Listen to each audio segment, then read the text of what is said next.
Jesus, amém? Amém. Glória a Deus, louvado e engrandecido seja o nome do Senhor, que é digno de honra, de glória e de todo louvor. Mateus 22, a partir do primeiro versículo. Aleluia. Toda honra e glória e louvor e majestade seja dado ao único Deus. Mateus 22, parábola das bodas. Quem está sendo convidado para as bodas, diga amém. Amém. Aleluia. E diz assim Mateus 22, a partir do primeiro versículo. Então Jesus, tomando a palavra, tornou a falar-lhe em parábola, dizendo: o reino dos céus é semelhante a um certo rei que celebrou as bodas de seu filho. Quem é esse rei? Jesus. Aleluia. E enviou aos seus servos a chamar os convidados para as bodas. E estes não quiseram vir.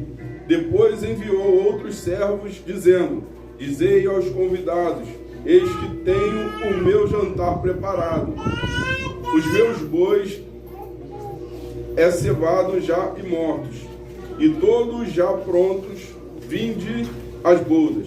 Porém eles não fizeram caso, foram um para o seu campo e outro para o seu negócio. E outros apoderaram-se dos servos e os ultrajaram e mataram.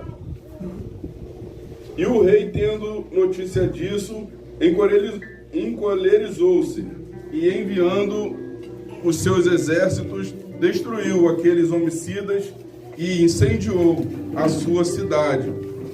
Então disse aos servos: as bodas na verdade estão preparadas, mas os convidados não eram dignos. E depois as entradas dos caminhos e convidai para as bodas todos os que encontrardes. E os servos, saindo pelo caminho, ajuntaram todos quantos encontraram, tanto maus quanto bons. E a festa nupcial ficou cheia de convidados. E o rei, entrando para ver os convidados, viu ali um homem que não estava trajado, com veste nupcial. E disse-lhe: amigo, como entraste, desculpa que a minha vista não está legal, como entraste aqui, não tendo veste nupcial? E ele emudeceu e disse então o rei aos servos: amarrai-o de pés e mãos, levai-o e lançai-o nas trevas exteriores, e ali haverá pranto e ranger de dentes, porque muitos são chamados, mas poucos são os escolhidos. Pode se assentar em nome de Jesus.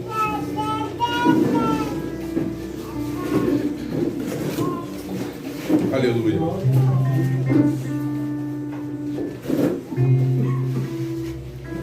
Então, a partir do primeiro versículo, está escrito assim, ó.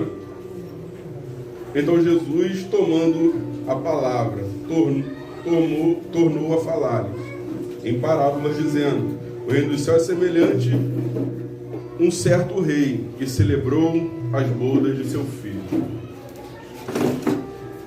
O reino dos céus é semelhante a um certo rei que celebrou as bodas do seu filho. Esse certo rei é o pai. As bodas eram do seu filho. O pai, com muita alegria, preparou aquele banquete imenso, aquela mesa linda. Que pai que não quer ver o seu filho casando? Até no dia chorou a peça, eu vi. Que pai que não quer ver? Mas assim, tudo bonitão, lá com a noiva dele do lado, uma alegria. Aí Teté lá com um cara de choro, eu vou chorar também, vou olhar para Teté. Imagine o pai. Preparou a festa toda do casamento do filho dele, com maior alegria. O filho dele lá preparado, esperando a noiva. Mas tinha pessoas que eram noiva e não estavam nem ligando para o dia do seu casamento. Geralmente a noiva ela fica querendo que chegue logo o momento. Geralmente a noiva fica ansiosa, está querendo logo chegar aquele momento de abraçar e dizer, beija a noiva, beija o noivo beija a noiva, de botar aliança no dedo e ser decretado uma comunhão, um casamento na presença de Deus. Mas o Senhor, Ele trouxe essa questão para trazer para nós um aprendizado. Como que será esse mistério de Cristo com a igreja? De Cristo com a sua noiva? Ele trouxe o casamento para comparar. E dizendo, o reino dos céus é semelhante a um certo rei que celebrou as bodas de seu filho. E enviou os seus servos a chamar os convidados para as bodas, e estes não quiseram vir. Anos e mais anos se passaram. Jesus enviou, discipulou, enviou, preparou os discípulos. Jesus está preparando a cada um de nós para ir avisar e chamar os convidados, pois nós também somos convidados. Mas aqui logo no segundo versículo diz assim, olha, e estes não quiseram vir, mas como o Pai é misericordioso, Ele quer que todos participam, que todos venham participar dessas bodas, que todos venham estar presentes no dia do casamento do seu filho. E no versículo 4 diz assim, depois enviou outra vez, depois enviou outros servos, dizendo, dizei aos convidados, eis que tenho o meu jantar preparado, e os meus bois cevados já mortos, e tudo já pronto, vinde às bodas do meu filho. De novo, chamou, eles não quiseram vir. Então o rei mandou de novo, vai e avisa de novo, porque isso demonstra a misericórdia de Deus. Pessoas ouvem hoje, ignoram, não vou, não quero ir. Ouvem depois, não quero ir. Mas o Senhor insiste ainda. E a palavra do Senhor diz assim, estou à porta e bato. Aquele que abrir, cearei, com ele comigo. A prova que Deus é rico e poderoso em misericórdia é que Ele manda chamar, não quero ir. Ele manda chamar de novo e não quero ir. Mas Ele não perde a esperança.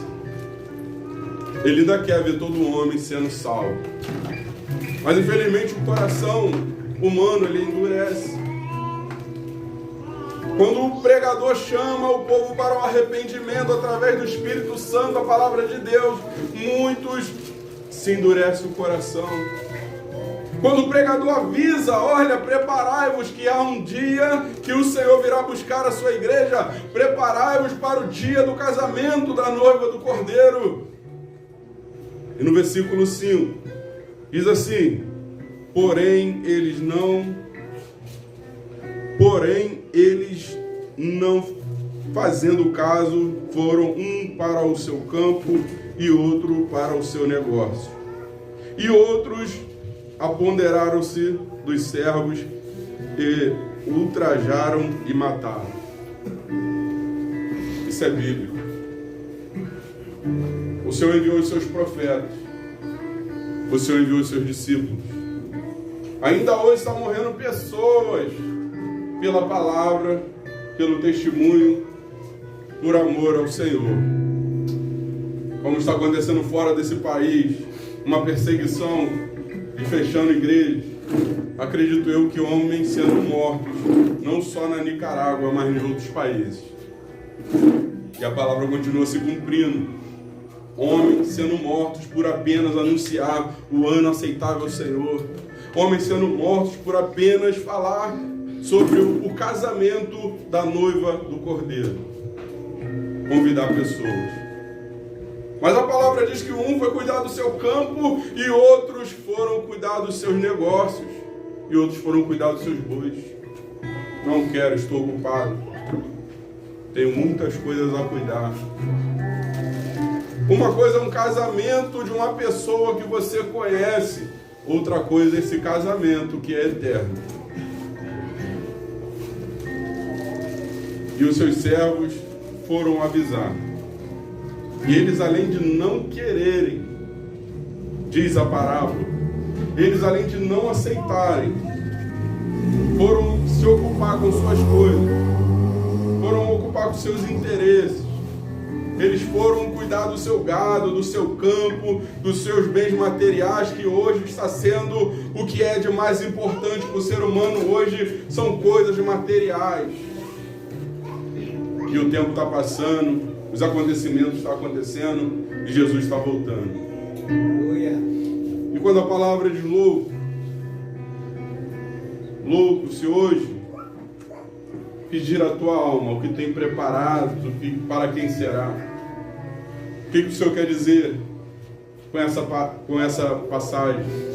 Louco, o que você tem conquistado, o que você tem juntado, se você morrer, quem vai brigar por tudo aquilo que você conquistou até hoje? Para quem vai ficar?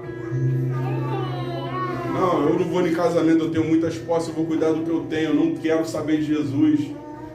Se eu deixar um dia de cuidar das minhas coisas que eu conquistei, eu vou perder, eu vou zerar de novo. Que Jesus o quê? Jesus para mim é eu na minha casa e ele na igreja. Jesus para mim é eu aqui na terra e ele no céu. Para que eu vou querer ficar atrás de igreja, de Bíblia direto? Para quê? Para que eu vou querer largar tudo aquilo que hoje eu amo fazer? Tem nada a ver, o que eu faço não é pecado. Tem nada a ver o que eu estou fazendo, que eu estou vivendo minha vida tranquilo, não tem nada a ver. Mas a passagem diz assim, porém eles, não fazendo caso, foram um para o seu campo e outro para o seu negócio. Fala, tu imagina o cenário de hoje, irmão. Tá light, tá tranquilo. Não tem perseguição, não tem morte.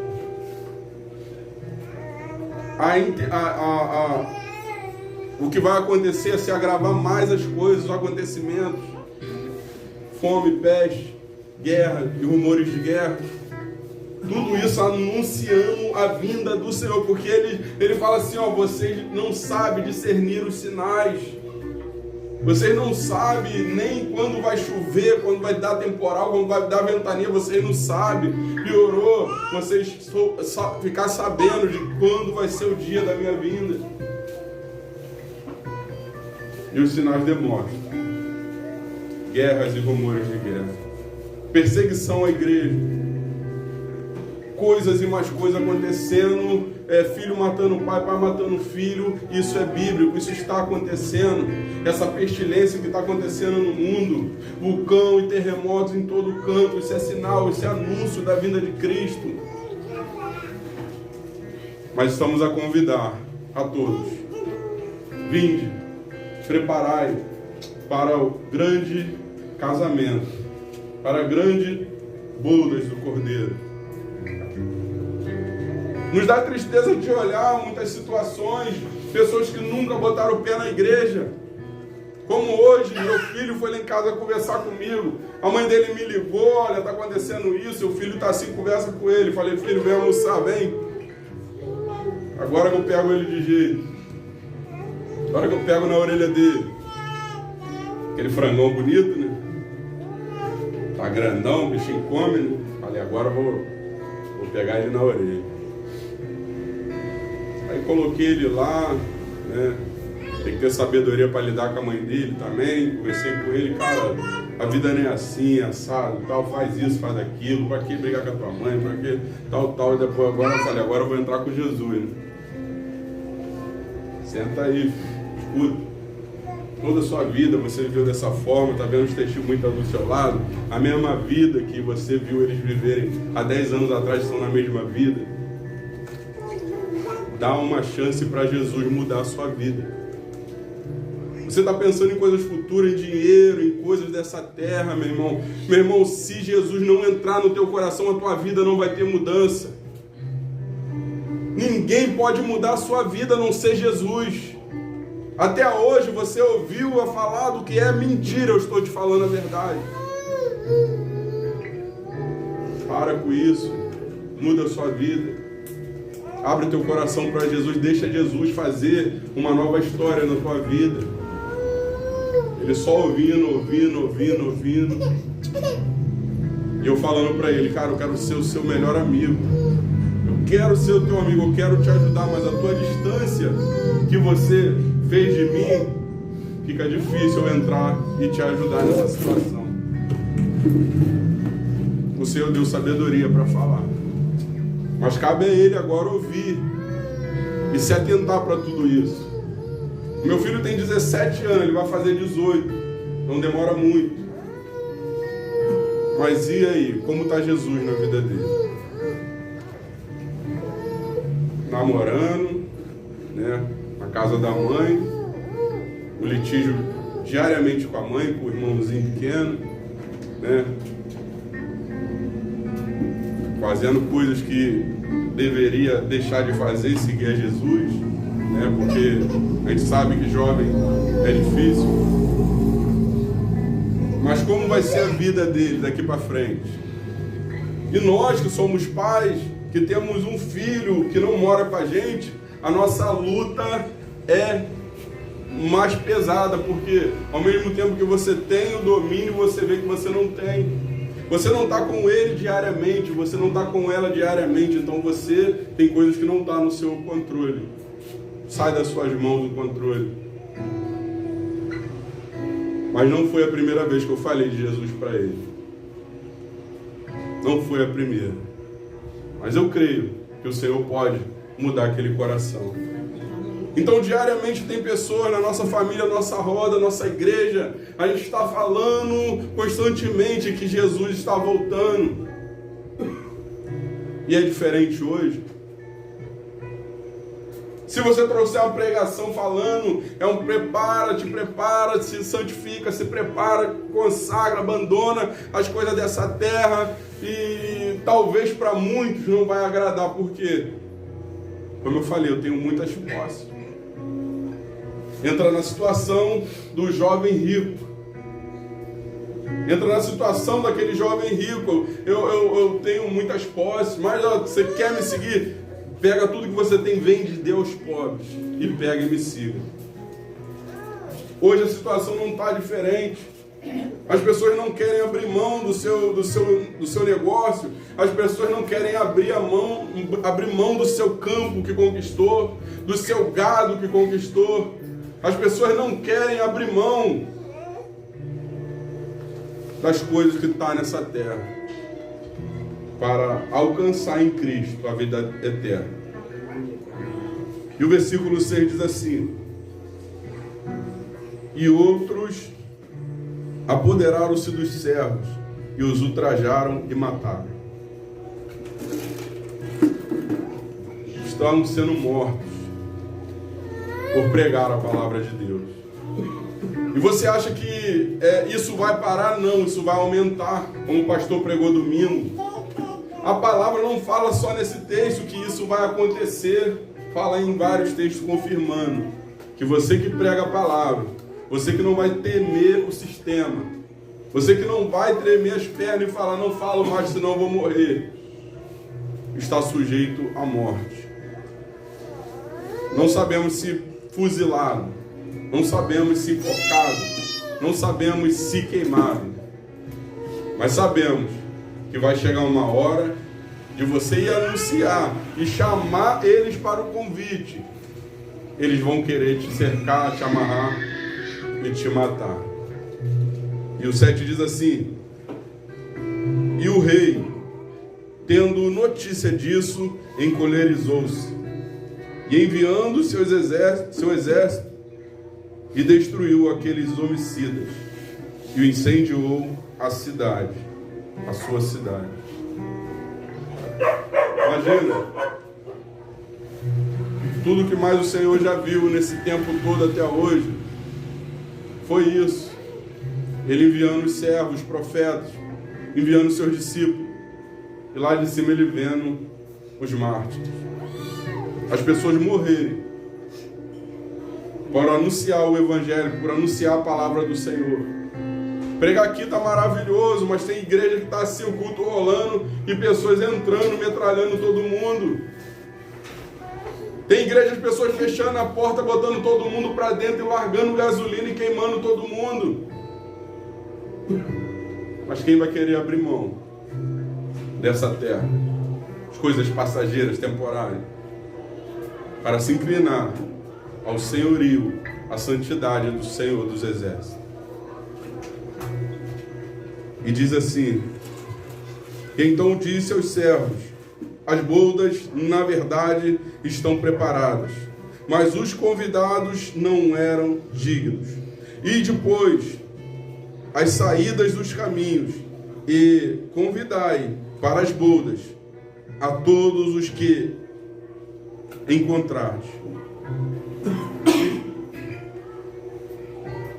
Aqueles não eram dignos, porque rejeitaram.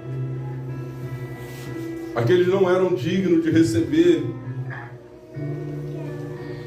nem sequer o convite, mas foram convidados. Aqueles não eram dignos. Mas está falando de quem que não era digno? Aqueles que fizeram pouco caso, como está acontecendo muito hoje, estão fazendo pouco caso do convite. Mas quem que não era digno, que a palavra está falando que não era digno? Aqueles que escolheram cuidar do seu negócio. Aqueles que não discerniram os tempos, o fim dos tempos. Aqueles que quiseram somente o crescimento nesta terra. Aqueles que não quiseram de maneira nenhuma juntar um tesouro no céu. Aqueles que não se contentavam com o que comer e o que se vestir. Aqueles que olhavam somente para as coisas terrenas e temporárias. Aqueles que pensavam que o reino de Deus estava aqui. Aqueles que pensavam que a pregação do Evangelho era apenas uma história em quadrinhos.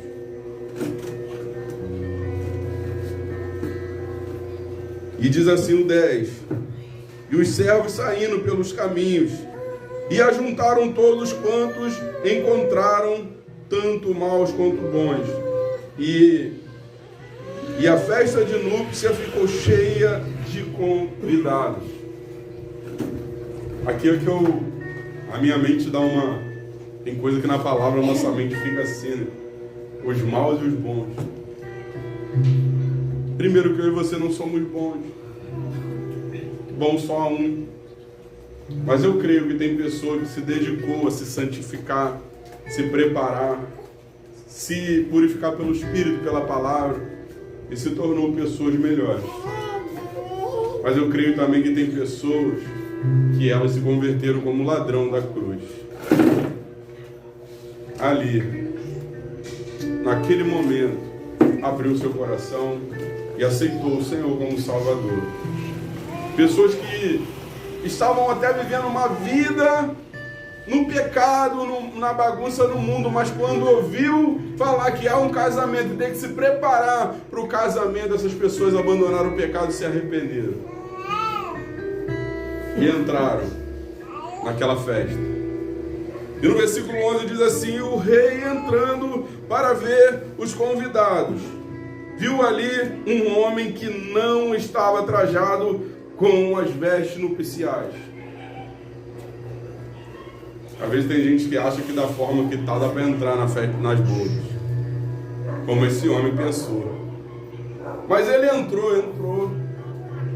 Mas eu creio que é para mostrar para mim e para você. Você está pensando que vai entrar, ainda que essas manchinhas na tua roupa. Você está pensando que você vai entrar e vai passar despercebido no meio daquela multidão, com essas coisinhas pequenas que você deve tirar? Aquele homem pensou. Ainda chamou ele de amigo, porque ele não era estranho. Mas aí eu te pergunto nessa noite, do jeito que você está, do jeito que eu estou, entraremos nas bodas para ceiar com o nosso mestre? De repente o seu pecado é um pecadinho, Mas para Deus não tem pecadinho nem pecadão, são pecados. O pecado de assassinato, ele pode levar uma pessoa à condenação, pode. Mas existem vários pecados que você pratica que pode também equivaler à mesma pena que um assassino. Vamos dizer que você está envolvido com coisas ilícitas. Do teu lado está um assassino. Você está rumo ao trono do julgamento. Aí você olha para o lado, ele é assassino. Mas você pensa, não, eu estou tranquilo. Chega lá, o telão descortina a tua vida e a dele. Pô, ele é assassino, ele não vai dar para ele não. Para mim eu não sou assassino. Aí quando olha, o telão mostra várias cargas roubadas, gato de luz, várias paradas erradas. E você olha assim com vergonha, aí lembra tudinho, é verdade. O meu gato impediu a minha entrada. A ira que eu tinha, a raiva que eu tinha do irmão, impediu de eu entrar. O adultério que eu cometi me impediu de entrar. A mentira que eu falava me impediu de entrar. Até que talvez que aquele assassino, às vezes para você era assassino porque você conhecia ele, mas de repente ele se arrependeu. E Deus perdoou. Imagina, o assassino entrou e encontrou misericórdia, porque o Senhor perdoou e o gato na luz impediu.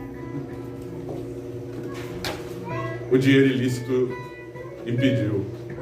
A carga roubada impediu. O tráfico de droga impediu. A cocaína impediu. Então temos que estar muito vigilantes, porque o convite já foi feito. A ordem já foi dada para os servos falar, para os servos convidar. E o Senhor fala na palavra dele que já está tudo pronto, já está tudo preparado. E quantas vezes eu e você escutamos o Senhor falar assim, olha, se desapega das coisas dessa terra, já está tudo preparado. A morada já está pronta. Tudo já está no seu lugar. Só estou esperando o Pai mandar buscar a minha noiva. Mas a palavra diz que não sabemos o dia nem a hora em que Jesus vai vir buscar a sua igreja. Glória a Deus. E no versículo 12 diz assim, diz-lhe, amigo, como entraste aqui, não tendo veste nupcial? E ele emudeceu. Por que emudeceu? Se ele emudeceu é porque ele sabia que não tinha condição nenhuma dele estar ali. Se ele emudeceu, veio no pensamento, veio na lembrança, tudo aquilo que impedia o acesso dele àquele lugar. Se ele emudeceu é porque ele sabia que ele entrou ali escondidinho. E o 13 diz assim, diz-lhe então o rei aos servos, amarrai-o de pés e mãos, e levai-o e lançai-o nas trevas exteriores, e ali haverá pranto e ranger de dentes, porque muitos são chamados, mas poucos são escolhidos. É a parte mais pesada dessa passagem. E de amarrar de pé e mãos, jogar aí nas trevas exteriores, no abismo, porque muitos são chamados e poucos são os escolhidos.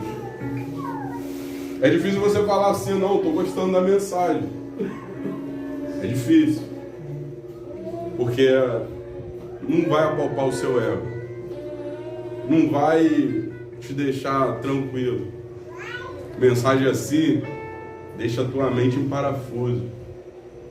Mas você vai lá na tua lembrança, porque tem algumas coisas que eu tenho que tomar posição mesmo. Eu tenho que me preparar, eu tenho que deixar de fazer, eu tenho que me aprontar para essas bodas. Um certo dia o diácono Jorge teve um sonho que ele contou, né? falou que todo mundo estava encontrando o nome naquela lista. E ele, quando foi procurar o nome dele, ele não achou. E no sonho falava: todo aquele que não tiver o sonho, não vai. No sonho, não, todo aquele que não tiver escrito o nome, aquele livro não vai entrar. E ele já estava se apagando, já estava sumindo, e ele nervoso que não estava achando o seu nome, até que chegou, encontrou o nome dele lá. Mas ele falou que aquilo fez ele chorar tanto, fez ele sentir o peso de não ser aprovado, ele sentiu o peso de não poder entrar. E é assim que a gente devemos temer. Eu costumo dizer que é aquele texto que fala que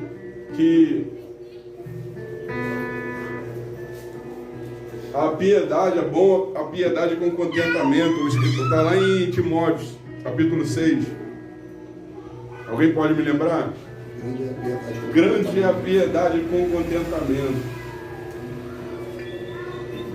Esse texto quer dizer que a gente tem que se contentar com as coisas que Deus te dá para você viver. É grande a piedade com contentamento. É grande a misericórdia do Senhor na nossa vida com contentamento. Muitas das vezes nós queremos ganhar essa terra toda, e a palavra diz assim: o que vale o homem ganhar o mundo inteiro e perder a sua alma? Ou o que vale o homem enriquecer? O que vale o homem se encher de coisa nessa terra? O que vale o homem ganhar várias almas e perder a sua alma? Então, se há um momento que eu e você temos que alarmar para as coisas que estão acontecendo, esse momento é hoje.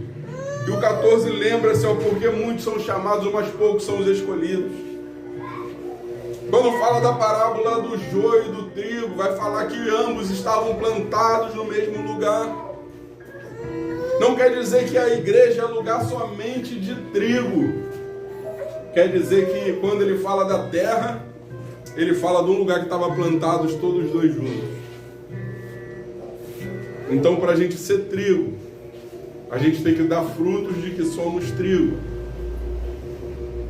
Se não dermos frutos de que somos trigos, seremos achados como joio. E como o pastor trouxe como exemplo, o trigo ele se inclina, mas o joio ele continua erguido. O trigo ele se humilha, mas o joio continua soberbo. Ou seja, a mensagem vem, a mensagem te toca de uma maneira, a mensagem aponta tudo que é necessário para você, mas você não se inclina para o que Deus está falando. Quando o povo fala que aquele povo é um povo de dura cerviz, fala que aquele povo é um povo que não se inclina o pescoço e não se submete, que não se humilha. É um povo que não se inclina à santidade, ao senhorio do Senhor. É muito fácil a gente pegar, ainda mais a gente que prega, fazer uma mensagem que deixa o teu coração molinho. Facinho, não é, pastor? O povo está precisando de uma amenizada, parece que uma vez ele pega leve. O povo está precisando de uma massagem que semana passada eu passei ele amoendo. Aí facinho. Tu pega, tu começa a falar, tu é mais que vencedor, fica tranquilo, não se desespera. É seu louvor? Fica tranquilo, não se desespera. É fácil, irmão. Mas a mensagem que vai pegar você, vai te sacudir, não é fácil. Essa mensagem que acorda crente. Essa mensagem que mostra a realidade ao crente, que há um céu e há um inferno. Que há um dia que o Senhor vai mandar amarrar as pernas e lançar nas trevas exteriores. Que há um dia que quem for lançado no inferno não tem mais volta. Há um dia que quando o Senhor bater o martelo e dizer está condenado, não vai voltar mais do inferno. Mas eu gosto de olhar também para a misericórdia do Senhor. Quando ele fala assim: vinde benditos de meu Pai, possuíste o que é teu por herança. Com muito amor e carinho ele fala: vinde bendito de meu Pai, vem meus filhos. E ele chamando a cada um pelo nome: vem que eu preparei para vocês. Eu gosto muito de lembrar nessa parte. Mas a minha tristeza é quando eu vejo que ele fala também para trás de mim: maldito, não vos conheço. Então a gente tem que alarmar. Se é um momento que nós temos que se reunir, se unir, o momento é hoje. Se é um momento que a igreja tem que buscar forças juntos, em unidade, um só pensamento, em coletividade, o momento é hoje. Eu falo para você que o momento é hoje, porque este momento em que você está, que eu estou, está sendo dificílimo de buscar o Senhor, porque dia após dia a carga está aumentando e o inimigo está se preparando e se levantando para a gente não conseguir buscar a face do Senhor. Mas aqui, estamos aqui reunidos. Com muita vontade viemos aqui adorar o Senhor nessa noite, porque sabemos que juntos somos mais fortes. Porque sabemos que a igreja se forma com membros. A igreja não se forma com uma perna só. A igreja ela tem braço, perna, troncos e membros e órgãos. A igreja tem olho, a igreja tem nariz, tem boca, tem cabeça, tem cabelo. A igreja é o corpo de Cristo. Então é um momento, nesta terra, que o povo de Deus tem que buscar força junto. Porque quando você vai lá em Atos, vê aquele povo que se reunia numa casa, e com unanimidade eles buscavam o Senhor com todo prazer, até que receberam a promessa que do céu, desceu do céu, um som como do vento impetuoso encheu toda aquela casa, da presença de Deus. Então se prepare, igreja, se fortaleça, porque o Rei dos Reis, o Senhor dos Senhores está voltando. Eu e você temos que buscar almas para o reino de Deus. Parece que quanto mais o tempo ele vai se aproximando, as coisas vão acontecendo, o povo vai mais recuando de fazer a obra do Senhor, o povo vai mais deixando para trás aquele aviso que está nas bodas do Cordeiro. Vai e avisa aos convidados, vai e avisa que o tempo é esse, que o tempo é agora, e muitos têm retrocedido. É uma luta para se envolver na obra, é uma luta para estar em oração, é uma luta para consagrar, é uma luta para ler, mas é porque as coisas estão se agravando a cada dia mais. E um incentivando o outro fica mais fácil. Quando vê o irmão fraco, é bom ir na casa, procura, abraça, ora, chama para fazer junto. Porque isso faz incentivar ao irmão.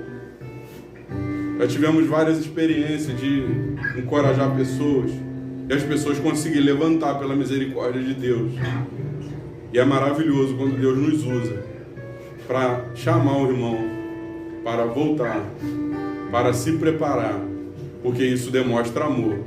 E tudo que o Senhor quer na nossa vida é essa demonstração de amor para a glória dele.